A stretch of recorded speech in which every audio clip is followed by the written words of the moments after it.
Terminator Dark Fate Defiance, a real-time strategy game set in a grim future. But is it a cash grab based on a beloved franchise, or a solid RTS you should buy right now?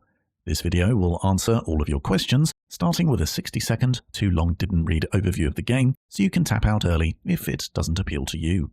Then we'll see what it's like to actually play it by packing in as much detail about the gameplay as humanly possible before looking at some more practical considerations and the different types of players this game might appeal to, so you can decide whether this game is worth your time and money today. Terminator Dark Fate Defiance is not a cash grab. It's a solid RTS with a dynamic campaign where your choices actually matter, and a decent RTS skirmish mode with 1v1 and 2v2 modes. Playing as a human faction in the future, on the Dark Fate timeline, you work your way through a series of missions, choosing your path on a map of America and Mexico, recruiting and healing troops, and purchasing vehicles for your army, as well as equipping them with new weapons for the next fight, and ensuring there is enough supply to keep you traveling. On the battlefield, infantry are slaughtered in the open, forcing you to garrison buildings, whereas vehicles can run out of fuel, tractors and big rigs can tow a variety of trailers and big weaponry, and all your units can run out of ammo if not resupplied. So if you like the sound of a detailed RTS, reminiscent of Men of War or Gates of Hell Ostfront, managing an army through a campaign filled with awesome Terminators where mistakes have lasting consequences, Terminator Dark Fate Defiance might be your cup of tea.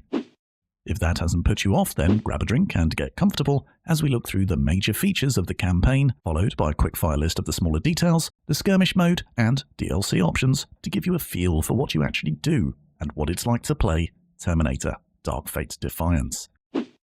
Although in the paid-for DLC, you can play as the machines, more on that later, in the base game, you play as a human faction that is essentially the remnants of the US Army. There are several other human factions that you will interact with, but whether they are allies, enemies, or somewhere in between will depend on your actions throughout the campaign. Although humans are on the back foot in this war, they can still put up a good fight against the powerful units of Legion, and after a fighting retreat, you may stumble across a new technology that could swing the balance of the war in the favor of humans.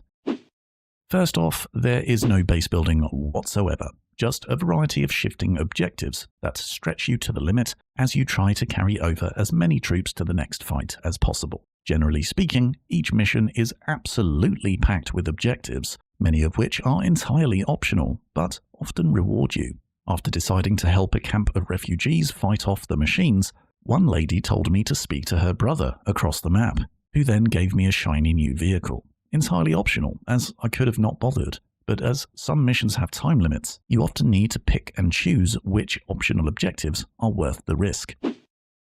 Throughout the single-player campaign, your choices genuinely matter. On the overworld map, you can choose to visit a variety of settlements. However, some of these settlements won't be available to you if you previously decided to attack a particular human faction, or indeed you decided not to attack, and that happened to piss off another faction. Not only does this raise the stakes as you tread carefully and consider your actions, it also massively increases the replayability of the campaign, and I must confess I scum-saved the heck out of it with zero regrets. The units under your command are surprisingly varied, with squads having different specialisms such as snipers, anti-vehicle, anti-infantry, and it's also possible to recruit different variations of the same squad types from other factions, further increasing the variety. Vehicles can range from pickup trucks with weapons welded onto the back to a huge big rig towing an armoured trailer full of soldiers. There are tanks, but they are a precious commodity, and there are also helicopters, and you can even call in airstrikes and artillery too. Overall, I was pleasantly surprised with the choice of units in this game. Each squad has a limited amount of ammo, and different ammo types. This is far more detailed than many RTS games, but you can't swap inventory between soldiers or squads. You replenish ammo from a supply trailer or supply station, which is a little fiddly in terms of mid-battle logistics, but adds a nice layer of depth to the strategy without being overwhelming. You can also restrict which weapons a squad or vehicle will use if you want to conserve a particular type of ammo. Vehicles can run out of ammo too, as well as fuel, and particular components can be damaged and stop working, such as a tank's main gun, or the engine can be disabled. It's possible to repair vehicles once they've taken damage, but there are limits to what you can do here. So managing your vehicles is important, and losing a particular vehicle, such as the precious Abrams, is a big deal in this game.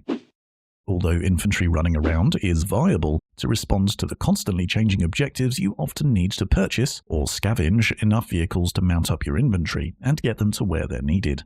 There are several movement modes for you to use your hotkeys on, such as stances and formations, whether on foot or in vehicles, that make hot-dropping your infantry into the fight a regular and high-risk maneuver that's satisfying to pull off, provided your vehicles have fuel. Most of the time, you'll need to garrison your infantry into buildings, which offer the best protection. Buildings come in 4 levels of durability and have differing capacities, which determines how many troops can actually fit inside them, with both durability and capacity reducing as the building takes damage. The graphics in this game might not blow you away, but watching your infantry squads take up positions in a multi-level building, shooting out of the various windows, is really quite a cool detail. If your units die, they die. If only a few squad members die, you can replenish them, provided you have the manpower. But otherwise, losing a particular squad can hurt, especially if they've been with you a while and are just not easy to replace, as your options are limited in that respect.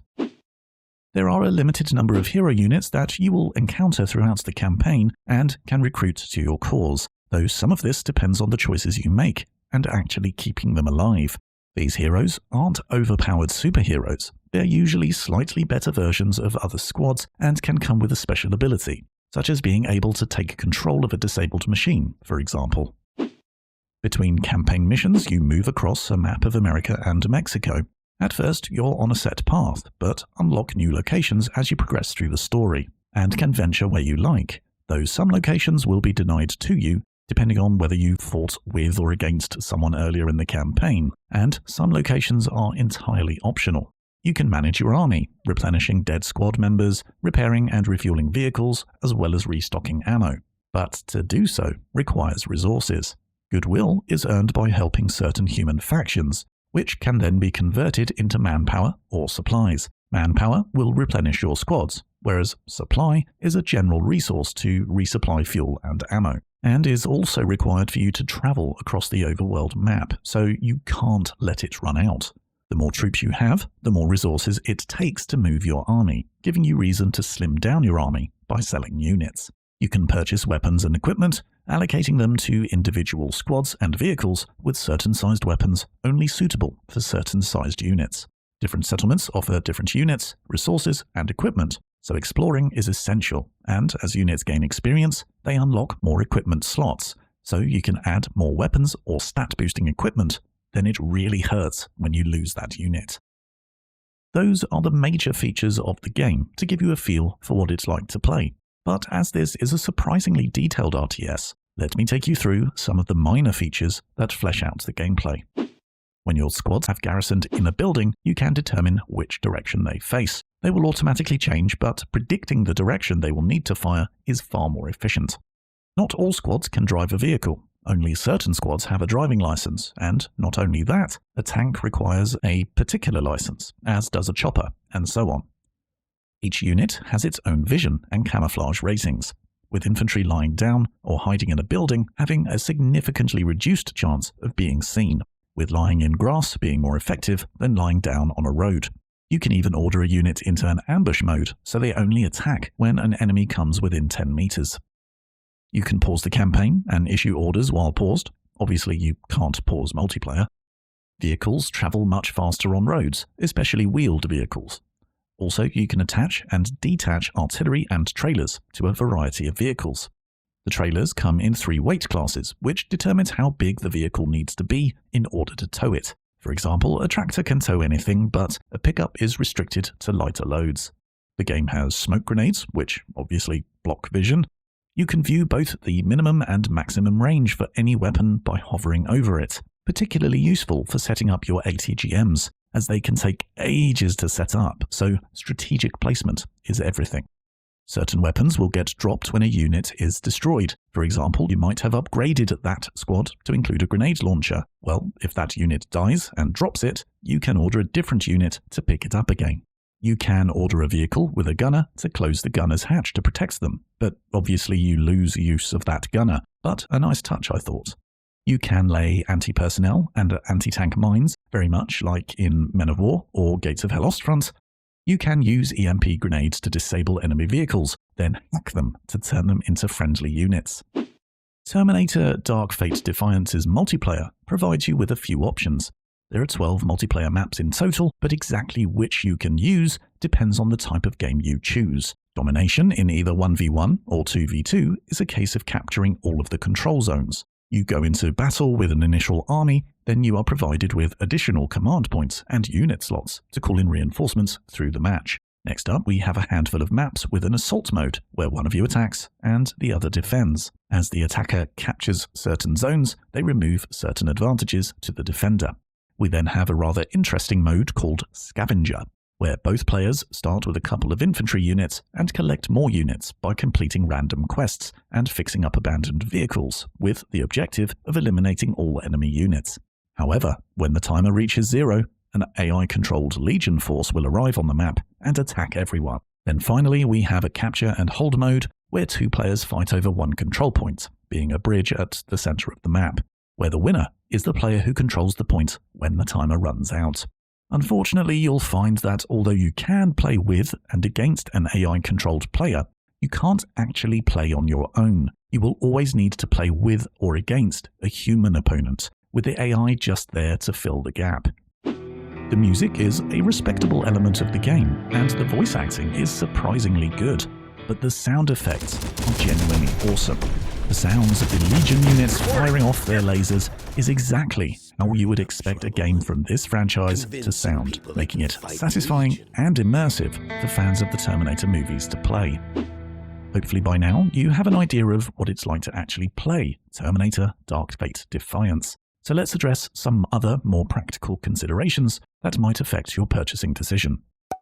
This game has a very middle-of-the-road learning curve.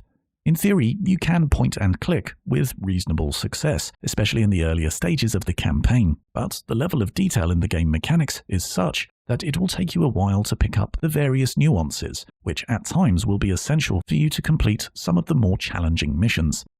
In your first playthrough of the campaign, you'll find each mission can easily take you an hour or more to complete.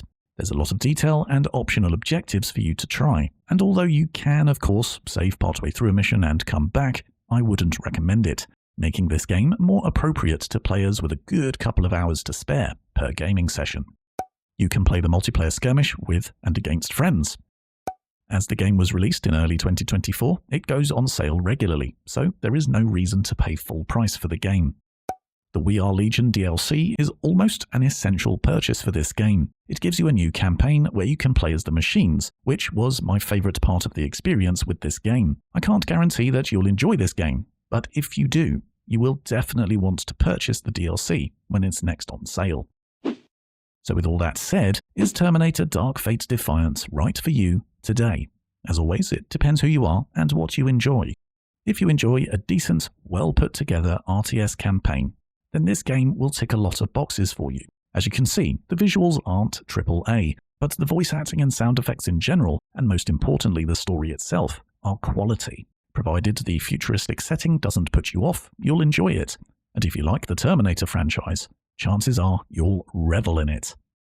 I've referenced the Men of War series and Gates of Hell Ostfront throughout this review. If you enjoy those games, you'll find many similarities in Terminator Dark Fate Defiance.